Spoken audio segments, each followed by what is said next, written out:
Hello my dear friends, welcome to my YouTube channel. आज की video में हम पढ़ने वाले हैं कॉन्जेनाइटल एबनॉर्मलिटीज़ के बारे में। जैसा कि पिछले 2-3 क्लासेस में मैंने कहा था कि आपको जो भी मेरे आने वाले वीडियोस होंगे उसमें मैं कॉन्जेनाइटल एबनॉर्मलिटीज़ के बारे में टॉपिक डिस्कस करने वाली हूँ और इन डिटेल से आप लोगों को समझाऊँगी। तो आज का ये वीडियो जो है, आज का मेरा टॉपिक भी है कॉन्जेनाइटल एबनॉर्मलिटीज़ के ऊपर। तो क्या है, कौन से कॉन्जेनाइटल एबनॉर्मलिटीज़ के बारे में हम पढ़ेंगे। चलते हैं वीडियो की तरफ, जिससे आप लोगों को सारी चीज़ें समझ में आ जाएंगे। आज क्वेश्चन ये है, Mrs PK in her first pregnancy had a prenatal diagnosis and opted for pregnancy termination at 18 week of gestation at the fetus look like as. Question का मतलब ये है कि एक महिला है जो कि उसकी पहली प्रेगनेंसी है और वो 18 वीक की है, पर जब उसका डायग्नोसिस हुआ, प्रीनेटल डायग्नोसिस यानी कि अल्ट्रासाउंड हुआ, तो उससे पता लगा कि बच्चे में कोई गड़बड़ी है और 18 वीक पे ही डॉक्टर ने उसको सलाह दिया है टर्मिनेशन के लिए। ठीक है, और बच्चा किस तरीके का शो हो रहा है वो आप इमेज में देख के समझ सकते हैं। इस तरीके का बच्चा है। तो इस बच्चे को कौन सी प्रॉब्लम है, क्या डायग्नोस हुआ होगा अल्ट्रासाउंड में, जो कि डॉक्टर ने टर्मिनेशन के लिए बोला है। टर्मिनेशन का मतलब आई होप आप सबको पता होगा कि बच्चे को टर्मिनेट कर देना, मतलब कि 9 मंथ तक नहीं लेके जाना है, बीच में ही अबॉर्ट करा देना है। ठीक है, जो बाई कंसर्ट अबॉर्ट कराया जाता है, एक्सपल्सन कराया जाता है फिटस का, वो है। ठीक है, तो क्या है इसका डायग्नोसिस, इसी के बारे में हम सारी चीज़ें पढ़ने वाले हैं। कैसे हुआ, क्यों हुआ, क्या सिम्टम्स हैं और कैसे बचा जा सकता है, A to Z सारी चीज़ें इस टॉपिक पे हम आज बात करने वाले हैं। तो friends, what is the diagnosis या व्हाट इज़ द एबनॉर्मलिटी, इस बच्चे को क्या हुआ होगा। यहाँ मैंने लिखा है सिस्टिक हाइग्रोमा। ये जो कंडीशन है उसे हम टर्म देते हैं cystic hygroma. Prenatal screening test में या प्रीनेटल डायग्नोसिस में बच्चे को निकल के आया सिस्टिक हाइग्रोमा। क्या होता है ये cystic hygroma, what is the common causes of this abnormality, क्या है इसके कॉमन कॉजेज। टर्नर सिंड्रोम, मैंने यहाँ पे लिखा है Turner syndrome.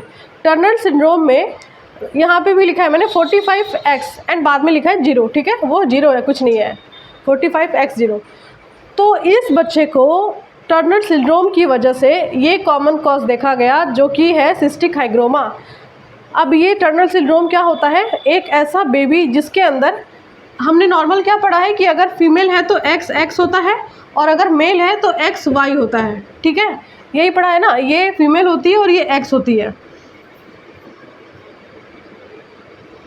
Female and mail. ठीक है, तो एक ऐसा बच्चा जिसमें कि सिर्फ और सिर्फ 45 क्रोमोसोम ही है, जबकि पेयर में कितने होने चाहिए, 46 क्रोमोसोम्स होने चाहिए, बट एक एब्सेंट है, सिर्फ एक X है। तो एक X या एक Y अगर एब्सेंट है तो उसे हम टर्म देते हैं टर्नर सिंड्रोम, जो कि क्या है, एक क्रोमोसोमल एबनॉर्मलिटी है। तो इस बच्चे के अंदर क्रोमोसोमल एबनॉर्मलिटीज़ थी, जिसे कि हमने टर्म दिया सिस्टिक हाइग्रोमा, जो इस वजह से देखा गया टर्नर सिंड्रोम की वजह से। Who is it diagnose prenatal stage, कैसे इसे प्रीनेटल स्टेज में डायग्नोस किया जा सकता है। यहाँ मैंने लिखा है सोनोग्राफी या एनॉमली स्कैन। सोनोग्राफी या एनॉमली स्कैन प्रेगनेंसी में बहुत ही ज़्यादा ज़रूरी होता है। हर वीडियो में मैं बताती हूँ, जब भी मैं क्रोमोसोमल एबनॉर्मलिटीज़ बताती हूँ या फिर कॉन्जेनाइटल एबनॉर्मलिटीज़ बताती हूँ तब। तो इसके थ्रू पता लगाया जा सकता है कि बच्चे में कोई भी क्रोमोसोमल डिफेक्ट है या नहीं है। अब इसके अंदर नक्कल थिकनेस भी देखा जाता है एंड कुछ बनाना और लेमन साइन भी होते हैं। बनाना और लेमन साइन इस तरीके का अल्ट्रासाउंड में शो होता है, वो हमें वो साइन सिर्फ याद करना होता है, क्योंकि जो रेडियोग्राफिस्ट होते हैं, जो सोनोग्राफी करते हैं, उन्हें पता होता है कि कौन से साइन में हमें ये पता लगाना है कि बच्चे में डिफेक्ट है और कौन से साइन एब्सेंट होने में हमें पता लगता है कि बच्चा बिल्कुल सेफ़ है या ठीक है। ठीक है, तो ये एक बनाना साइन एंड लेमन साइन होता है। मैं आपको इमेज पुट करती हूँ। ये किस में पाया जाता है, बनाना साइन एंड लेमन साइन। कभी क्वेश्चन हमसे पूछ दे एग्जाम में तो आंसर होगा हमारा ओपन स्पाइना बाइफिडा। ठीक है, किसमें ये साइन देखने को मिलता है, open spina bifida. By anomaly scan chromosome 18, chromosome 13 and chromosome 21, इसकी एबनॉर्मलिटी का पता लगाया जा सकता है। ठीक है, तो हम इसी के थ्रू जान सकते हैं कि कोई दिक्कत है या नहीं बच्चे में। ओके, अब ये हमारा 4th क्वेश्चन है, what are the high risk factor for such as abnormality, यानी कि किस वुमेन में ये होने के रिस्क ज़्यादा होते हैं। पहला पॉइंट मैंने लिखा है हिस्ट्री ऑफ रिकरेंट मिसकैरेज। किसी भी लेडी का अगर बार बार मिसकैरेज हो रहा है, ठीक है, कई हिस्ट्री हो चुका है, 1 हिस्ट्री 2 हिस्ट्री, मतलब प्रीवियस कई हिस्ट्री रहे, तो उसके में चांसेस हैं कि बच्चे के अंदर ये वाली प्रॉब्लम देखी जा सकती है। एंड सेकंड मैंने लिखा है previous birth of a chromosomal abnormality fetus. पहले ऐसा कोई बेबी बर्थ किया है या वही है जैसे कि टर्मिनेशन करना पड़ा है किसी ऐसे बच्चे का जिसमें कि कुछ क्रोमोसोमल डिफेक्ट देखा गया था, तो भी रिस्क है कि आपके आने वाले और भी बच्चों में ये प्रॉब्लम देखी जा सकती है। एंड थर्ड लिखा है प्रीवियस चाइल्ड मेंटली रिटार्डेड। कोई ऐसा बच्चा जो आपका मेंटली रिटार्डेड है। मेंटल रिटार्डेशन क्या होता है इसके भी ऊपर मैंने वीडियो बनाया है अपने चैनल पे, तो आप वहाँ से भी विजिट कर सकते हैं कि मेंटल रिटार्डेशन क्या होता है। ठीक है, मतलब मंद बुद्धि वाला बच्चा अगर कोई ऐसा है तो भी हिस्ट्री है कि आपके जो 1-2 बच्चे और होंगे या चांसेस हैं उनमें कि सिस्टिक हाइग्रोमा देखा जा सकता है। फोर्थ पॉइंट में मैंने ये लिखा है क्रोमोसोमल हिस्ट्री इन फैमिली। अगर किसी भी फैमिली में ऐसी हिस्ट्री है कि क्रोमोसोमल एबनॉर्मलिटीज़ वाले बच्चे देखे गए हैं, चाहे वो मैटरनल साइड से हो चाहे वो पैटर्नल साइड से हैं, तो भी रिस्क होता है। एंड फिफ्थ पॉइंट है पेरेंटल हिस्ट्री। पेरेंटल हिस्ट्री मतलब कि दूर कहीं नहीं, अगर माँ बाप में ही किसी को कोई क्रोमोसोम डिफेक्ट ऐसी एबनॉर्मलिटी है तो बच्चे में भी हो सकती है। ऐसे जिनमें पॉइंट्स पाए जाते हैं उन बच्चों में रिस्क ज़्यादा होता है। ये तो बात ये था कि कौन से बच्चों में रिस्क ज़्यादा होता है होने का। अब बात करते हैं कि ऐसी कौन सी वुमेन है जिन वुमेन में ये देखने को मिलता है, मतलब उनमें रिस्क फैक्टर ज़्यादा होते हैं। वो हमारा 5वां पॉइंट है जो मैंने यहाँ पे मेंशन नहीं किया है, पर मैं आप लोगों को बता रही हूँ कि ऐसी कौन सी वुमेन है जो इसके लिए ज़्यादा रिस्क फैक्टर होती है। First point maternal age more than 35 year. ठीक है, ये आसान है। अगर कोई भी लेडीज़ 35 साल से ज़्यादा है और उसने फर्स्ट प्रेगनेंसी कंसीव की है तो उसके में रिस्क है कि कोई भी एबनॉर्मलिटीज़ ऐसी देखने को मिल सकती है। एंड सेकेंड पॉइंट है previous baby with neural tube defect. Okay, ये भी ईजी है। Previous baby with chromosomal abnormality जो कि हमने यहाँ पे कवर कर लिया था। Family history of neural tube defect ये भी हमने कवर कर लिया है। Abnormal fetus on ultrasound. तो ऐसे एबनॉर्मलिटीज़ के लिए कौन कौन से रिस्क फैक्टर जिम्मेदार होते हैं वो मैंने बता दिया, और कौन सी वुमेन इसके लिए जिम्मेदार होती हैं वो भी एक पॉइंट में मैंने ग्राफ में शो कर दिया है आपको। आई होप ये दोनों पॉइंट से ये समझ में आ गया होगा कौन से पर्सन इसके लिए ज़्यादा जिम्मेदार होते हैं।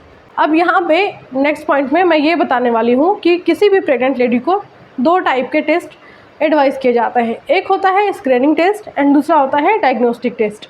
तो क्या है स्क्रीनिंग टेस्ट? स्क्रीनिंग टेस्ट के अंदर कौन कौन से टेस्ट आते हैं एंड डायग्नोस्टिक टेस्ट के अंदर कौन कौन से टेस्ट आते हैं, अब ये पॉइंट हम समझने वाले हैं।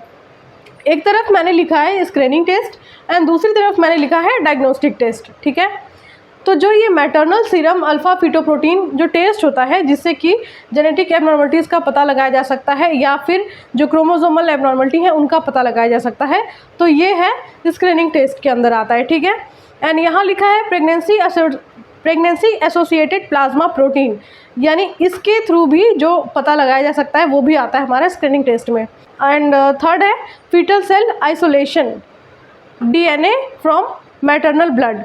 ये भी टेस्ट है, स्क्रीनिंग टेस्ट के अंदर आता है। High resolution ultrasonography. And next है 3D and 4D USG with increase resolution. ये जो सारे टेस्ट हैं वो स्क्रीनिंग टेस्ट के अंदर आते हैं, और इधर इस साइड जो लिखा हुआ है वो डायग्नोस्टिक टेस्ट के अंदर आता है, जैसे chorionic villus biopsy, okay, amniocentesis, cordocentesis, fetoscopy, genetic analysis और trophoblast cell, peri implantation, genetic diagnosis. ये जो है डायग्नोस्टिक टेस्ट के अंदर आते हैं और ये जो है स्क्रीनिंग टेस्ट के अंदर आते हैं। तो ये थे सिस्टिक हाइग्रोमा के बारे में कि सिस्टिक हाइग्रोमा क्या है। ठीक है, मैंने बताया जैसा कि टर्नर सिंड्रोम की वजह से देखा जाता है, पर अगर इसके हम प्रॉब्लम की बात करें कि सिस्टिक हाइग्रोमा में होता क्या है, तो फिर जैसा आपने इमेज में देखा था हेड एंड नेक के पास एक पाउच लाइक स्ट्रक्चर बन जाती है कुछ इस तरीके का। ये एबनॉर्मलिटीज शो हो रहा है जो इसे ही हम बोलते हैं सिस्टिक हाइग्रोमा। ठीक है, किस वजह से होता है? जो कि XY क्रोमोसोम में एक X के मिसिंग होने की वजह से देखा जाता है। तो ये कौन सा डिसऑर्डर हुआ? ये क्रोमोसोमल डिसऑर्डर है, जैसा कि हमने पढ़ लिया है। आई होप वीडियो आपको समझ में आया होगा, और आपको अगर ये टॉपिक इन्फॉर्मेटिव लगा तो अपने फ्रेंड्स और कलीग्स तक भी शेयर करना। फिर मिलेंगे हम ऐसे ही इंपॉर्टेंट टॉपिक के साथ, तब तक के लिए टेक केयर, बाय बाय।